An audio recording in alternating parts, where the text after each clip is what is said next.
Wow, you weren't kidding when you asked for a deep dive on censorship in Turkey. Yeah, this is a lot. A whole mountain of reports and articles, first-hand accounts. Even insights from SUSMA platforming.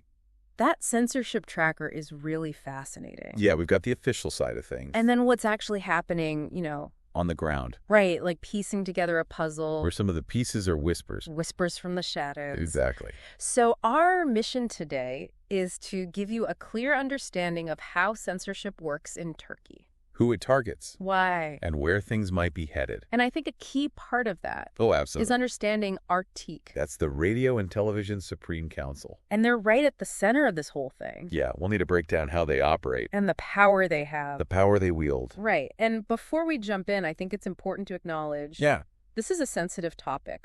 One that can spark some strong opinions. Oh, yeah. So our commitment to you is to stick to the facts presented in these sources. Just the facts. No taking sides. Absolutely. Just a clear and unbiased look at what's going on. Think of us as your guides. Objective guides. Yes, through this complex landscape. Okay, so to really grasp what's happening in Turkey today, we need to rewind a bit, get some historical context. Right. It seems like censorship is practically as old as the Turkish Republic itself. It really is. It's not some new phenomenon. A recurring theme, would you say? Absolutely. Often tied to periods of political instability. And shifting power dynamics. Exactly. Like the Sheikh Said rebellion. In the 1920s. Which Source 2 describes as a real turning point. Yeah, this uprising against the newly established secular government really shook things up. And it led to the Takriye Sukun Law. Which basically gave the government the power to silence dissent. To maintain order, supposedly. Newspapers shut down. Journalists arrested. Any criticism of the government was met with swift consequences. So, right from the start, freedom of expression in Turkey has been deeply intertwined with the political climate. It has. When there's a perceived threat to the established order, censorship pops up. Yeah, it becomes a tool to control the narrative. And maintain power. And this isn't unique to Turkey, by the way. Oh, right, of course. We see similar patterns in other countries throughout history. Makes sense in a way. If you can control the narrative, you can control the perception of events. Right. And that brings us to a fascinating turning point. Oh, yes. The internet. Internet. A whole new world of information to manage. And they had to adapt their methods. It's like trying to hold back a tidal wave with a bucket. That's a good way to put it. How do you even begin to control something as vast as the internet? Well, as we see from your sources, they certainly tried. Okay, so what did that look like in the early days? Well, Source 2 describes the early 2000s as a sort of Wild West period. Wild West? Yeah, of internet censorship in Turkey. So what were they doing? Forum posts being deleted, websites being blocked. But on what grounds? All based on these vaguely worded laws. Vaguely worded. That left a lot of room for interpretation. So it sounds incredibly arbitrary. It was. It wasn't just about the content. It was about the government asserting its authority. Over this new online space? Right. They were essentially saying, we might not know exactly how to control the internet yet, but we're going to try. And then there's the whole YouTube saga. Yes. Between 2007 and 2010. The platform was blocked multiple times. For all sorts of reasons. From videos deemed insulting to RTÜK to content critical of the government. And it just seems so random. It did. It was more like a demonstration of power than a clear legal framework. A way of showing we can shut this down if we want to. Exactly. And by 2011, Google's transparency report showed Turkey topping the list for content removal requests. Which is really significant when you think about the global scale of the internet. And this wasn't just happening quietly? No. It sparked public debate and resistance. Like the Yes We Ban protests. In that same year, a growing segment of the population was fed up with these restrictions on their online freedom. It's interesting how the internet, which was seen as this liberating force, became another battleground for censorship. Absolutely. But it also empowered people to push back in new ways. And that tension between control and resistance really comes to a head as we move into the streaming era. Like Netflix. Right now, it's not just about blocking websites or deleting posts. It's about controlling the content that's being produced and consumed globally. And from 2019 onward, RTÜK was given expanded authority to regulate online content, including these global platforms. And the justification we see popping up over and over again is the protection of Turkish values. Turkish values? Yes, a very subjective concept. So what exactly does that mean? And who gets to decide what falls under that umbrella? Right, because it seems like a bit of a loaded term. It is. Yeah. And it's often used to justify a wide range of censorship decisions. Often without clear explanation. Or justification. So it's a powerful tool. For controlling the narrative. But it's also a very slippery slope. It is. It sounds like we're moving away from specific laws and regulations into something more nebulous and open to interpretation. Which could be even more dangerous. You're right. And to really understand the implications of this, we need to dive deeper into the structure and power of RTÜK. They're the ones wielding this concept of Turkish values. Like a sword. Understanding their motivations is key to understanding the future of censorship in Turkey. Absolutely. Okay, so let's turn our attention to this watchdog with sharp teeth, RTÜK. Okay. What makes them so powerful? Well, sources 5 and 6 give us some insights into their structure. Okay, so what's the structure? It's a 9-member council. 9 members. And the members are appointed by the parliament. Based on the proportion of seats held by each political party. So right off the bat, we're seeing a potential for political influence. And bias. Baked right into the system. Exactly. And if the political landscape is already skewed in favor of one party, that imbalance is going to be reflected in the composition of RTÜK. Which in turn is going to influence their decisions. On what to censor. And who to target. It's a self-reinforcing cycle. It's like we're not just talking about censorship anymore. We're talking about control over the very narrative of what it means to be Turkish. What values are considered acceptable. And who gets to decide. That's a really insightful observation. It's something we'll see play out again and again. As we delve deeper. Okay, so we've got this powerful body, RTÜK. With a built-in potential for bias. Wielding this vague concept of Turkish values. To justify its actions. It definitely sets the stage for some potentially concerning developments. It does. So where do we go from here? Now that we've established the historical context and the structure of RTÜK, it's time to get into the nitty-gritty. And nitty-gritty. Yes, let's look at the specific cases. And how all of this is impacting freedom of expression on the ground in Turkey. We're about to get to the heart of the matter. Buckle up, listener, because this is where the deep dive gets really deep. That's right. So before we dig into some specific cases, I think it's important to highlight the sheer scale of RTÜK's actions. Yeah, it's not just a handful of isolated incidents. No, not at all. The sources you provided paint a pretty stark picture. They do. In the first 6 months of 2023 alone, 5 opposition-leaning channels were hit with over 20 million Turkish lira in fines. Wow. Halk TV, KRT, Tele1, FOK XTV, and Flash Aber. They were all targeted. And during that same period, prominent pro-government channels like Haber, Old TV, and Kanal 7. Yeah. They received 0 fines. 0. It raises some serious questions about whether these penalties are truly about upholding broadcasting standards. Or something else entirely. Exactly. It's like there's one set of rules for those who toe the government line. And another set for those who dare to challenge it. And these fines, they're not just a slap on the wrist, are they? No, not at all. What kind of impact do they have? Well, these financial penalties can have a significant impact on the ability of these outlets to operate freely and independently. Especially for smaller, independent media outlets. Investigative journalism is expensive. And constantly facing these fines. It creates a real financial burden. It's like a slow bleed. Designed to weaken and silence dissenting voices. Without resorting to outright bans. Or shutdowns. Much more subtle. But potentially just as effective in stifling criticism. It creates a chilling effect. Journalists and editors become more cautious. Second-guessing themselves. Self-censoring. To avoid the risk of another hefty fine. Exactly. And as we saw with the Kızılgümrükler series, sometimes it goes beyond fines. That's right. RTÜK can actually pull shows off the air. He can. This series tackled some sensitive topics. Religious cults, the exploitation of women. It seems like it hit a nerve. It did. And instead of engaging in a public debate about the issues raised by the series, they just shut it down. Citing Turkish family values as their justification. There's that phrase again. Turkish family values. It's a very subjective concept. Who gets to define what those values are? And how are they used to justify censorship? That's a crucial question. The sources you provided suggest Turkish values is often used as a catch-all term to justify censorship decisions. That are difficult to defend on purely legal grounds. Exactly. It's a way to appeal to a sense of nationalism or traditionalism. Without having to provide concrete evidence? Or justification. So it's a way to silence dissenting voices. Without explicitly saying, we don't like what you're saying? It becomes about protecting this vague set of values. That are open to interpretation. Rather than engaging with the actual content being censored? Precisely.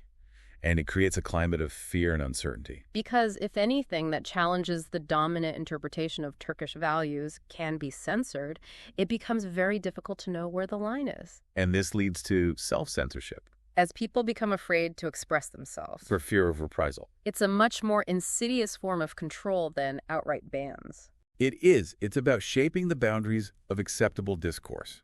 Creating a climate where certain ideas and perspectives are simply deemed off limits. Exactly. And that brings us back to the human element. Ebubekir Şahin, the head of RTÜK. He plays a very interesting role in all of this. He's a very public figure. He's not just some faceless bureaucrat. Right. He's not shy about expressing his opinions. Source 4 describes him as someone who relishes the spotlight. And he seems to be very deliberate in his use of language. Often invoking this idea of Turkish values. And the need to protect them from outside influences. And those statements can be quite provocative. Source 3 quotes him saying, "We will not allow the destruction of our national and spiritual values through digital platforms." That's a pretty strong statement. It is. Yeah. It raises the question of whether he's using his platform to instill self-censorship through fear and intimidation. It's one thing to enforce broadcasting standards. Or regulate harmful content. But when the head of a regulatory body starts making statements that sound more like moral pronouncements? It creates a very different atmosphere. It suggests a much broader agenda at play. One that goes beyond simply ensuring compliance with the law.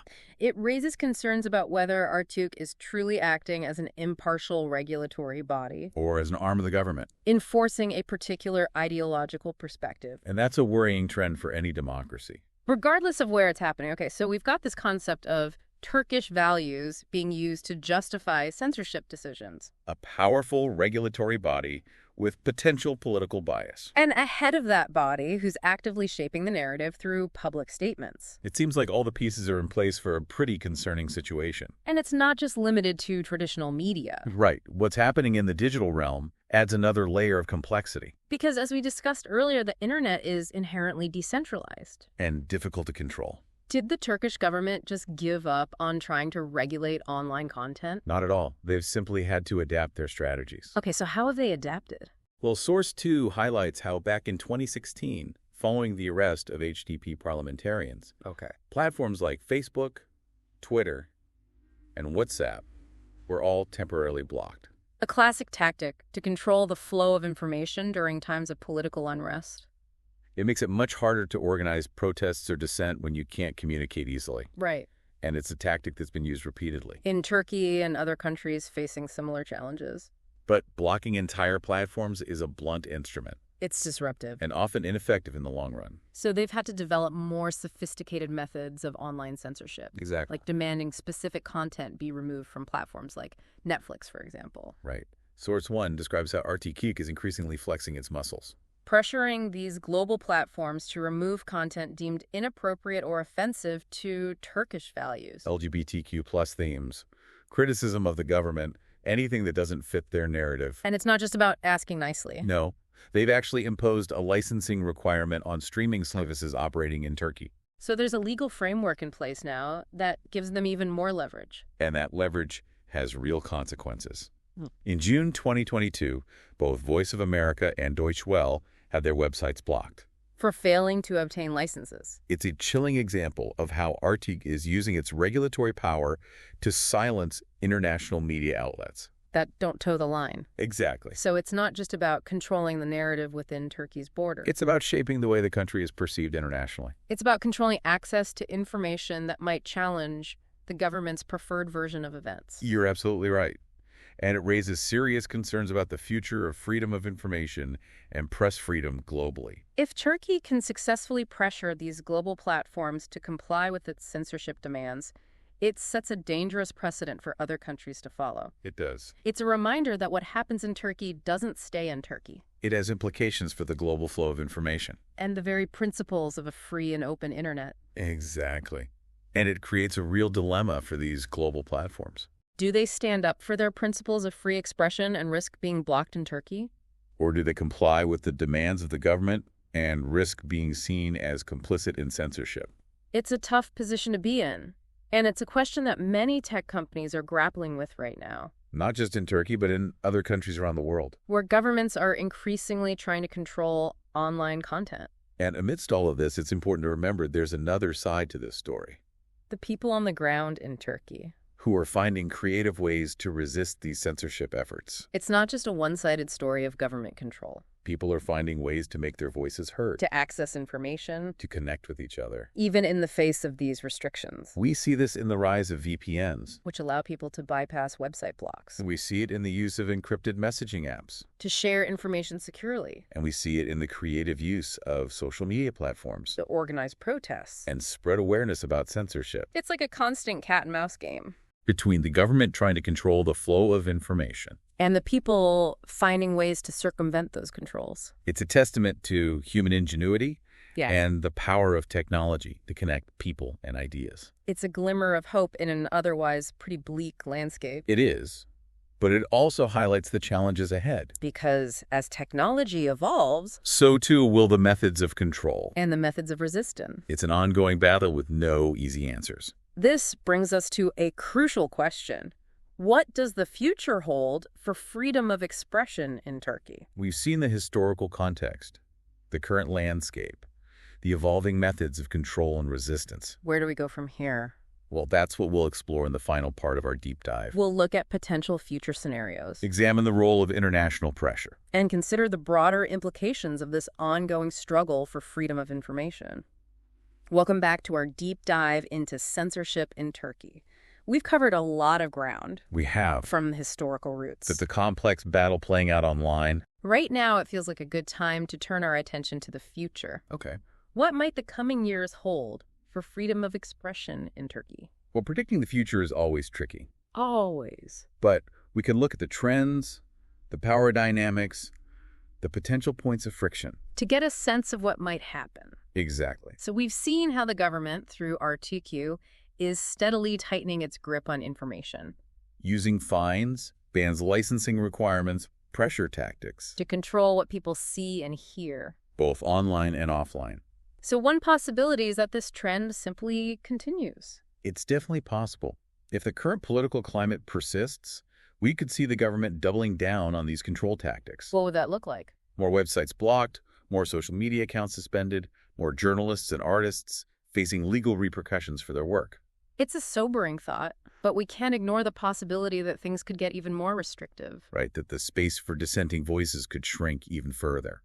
But as we've discussed, there's always pushback. Right, people are finding creative ways to resist censorship and access information. So we could see a surge in resistance? Fueled by the very restrictions being imposed. People are already using VPNs to bypass website blocks. Encrypted messaging apps to communicate securely. Social media to organize and raise awareness. As the government tightens its grip, we could see even more innovation in how people circumvent these controls. It's that classic cat-and-mouse game. For every action, there's a reaction. And the Turkish people have a long history of resilience. Finding ways to express themselves even in the face of adversity. It's not just about technology either. No. We could see more protests, more citizen journalism, more creative forms of expression that challenge the official narrative. Demanding greater freedom of speech. Art, music, satire. These are all powerful tools. That can be used to subvert censorship. And spark debate. So it's not just a binary between control and resistance. There's a gray area in between. Where people are constantly pushing the boundaries, finding loopholes, expressing themselves in new and unexpected ways. It's like a dance. A back and forth between those in power and those seeking to challenge that power. That's a great analogy. It's a dynamic and evolving situation. And then there's the international dimension to consider. Right. We've already seen organizations like the EU and Freedom House expressing concern about Turkey's declining press freedom ranking. So if the situation continues to deteriorate, it could lead to sanctions or other diplomatic consequences. Turkey is deeply integrated into the global economy and political system. It can't afford to completely isolate itself. So international pressure could play a significant role In shaping the future of censorship in the country. It might encourage the government to moderate its approach, Or it could have the opposite effect. leading to a more defiant stance and further isolation. It's hard to say for sure how it will play out, There are so many factors at play. internal and external. But one thing is clear. The battle for freedom of expression in Turkey is far from over. It's an ongoing struggle, a battle of ideas and wills. That will likely continue for years to come. And it's a battle that has implications far beyond Turkey's borders. The erosion of democratic values in one country can have a ripple effect across the globe. Absolutely. It's a reminder that freedom of speech is a fragile right, One that we must constantly defend and protect. both at home and abroad. It's a reminder that we can't take these freedoms for granted. We need to be vigilant, informed, engaged in the conversation. Because ultimately, the fight for freedom of expression is a fight for the very soul of a democratic society. Well said. And on that note, I think it's time to wrap up our deep dive. We've explored the history, the mechanisms, the key players, the impact. And the potential future of censorship in Turkey. It's a complex issue with no easy answers. But hopefully this conversation has given you a better understanding of the challenges and the stakes involved. So to our listeners, we leave you with this thought. What can we learn from this situation in Turkey? How can we apply these lessons to our own lives and our own communities? And how can we contribute to the ongoing global struggle for freedom of expression? The answers to those questions are complex. Multifaceted. But the first step is awareness. The second is engagement. Keep exploring, keep questioning, and keep the conversation going. Because the future of freedom depends on it.